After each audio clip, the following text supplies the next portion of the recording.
En tout cas, dans ce chaos généralisé, la France fait encore le pari du dialogue. Emmanuel Macron s'est entretenu avec ses homologues iraniens et américains hier soir, échange aussi ce matin avec Netanyahou. Paris a demandé également une réunion d'urgence du Conseil de sécurité des Nations Unies. Et puis il y a aussi l'image, vous le voyez, Emmanuel Macron était à Chypre ce matin, pays membre de l'Union européenne. Chypre abrite une base militaire britannique qui a été touchée par un drone peu après le début de l'offensive contre l'Iran. Emmanuel Macron vient ici apporter son soutien à l'île. On l'écoute. Cette mobilisation de notre marine est inédite. Elle se fait évidemment avec la mobilisation aussi de nos forces aériennes et terrestres dans la région. Et elle manifeste la volonté de la France de contribuer à la désescalade, à la sécurité de nos ressortissants, à la sécurité de nos partenaires et à cette libre navigation et cette sûreté maritime à laquelle nous voulons, par ce biais, œuvrer. Voilà, Emmanuel Macron tout à l'heure à Chypre, les Chypriotes très remontés après cette frappe iranienne dimanche. Les autorités accusent les Britanniques de ne pas avoir assez protégé leur base. Alors comment la population réagit-elle? Alexia Kefalas leur a posé la question.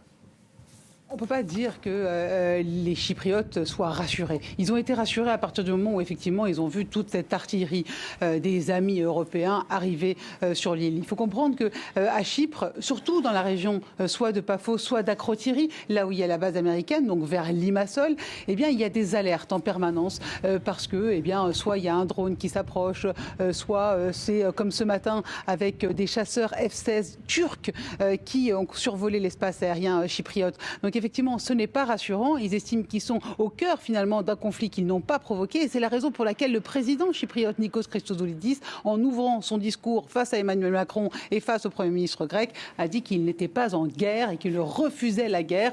Un détail vous a peut-être marqué, justement, il n'y avait pas de tapis rouge sur cette base navale, sur cette base aérienne de Paphos. Pas de tapis rouge pour accueillir les chefs d'État.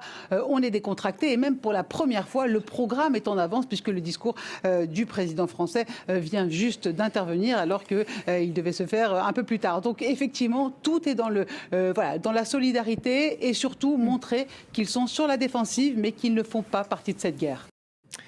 Voilà, Alexia Kefalas, il est bientôt 16h30 ici à Paris. On vous rappelle les principaux titres de cette édition spéciale. D'abord, les dernières déclarations de Michel Aoun, qui est le président libanais, qui appelle à des négociations directes avec Israël pour arrêter la guerre. Il accuse le Hezbollah de vouloir provoquer la fin du Liban pour le compte de l'Iran, alors qu'il y a encore un nouveau panache de fumée qui s'élève au-dessus de Beyrouth. Vous l'avez vu, il y a également le déplacement d'Emmanuel Macron à Chypre. La France, dit-il, va déployer dans la région 8 frégates, 2 porte-hélicoptères amphibies. Le porte-avions Charles de Gaulle, il est attendu sur place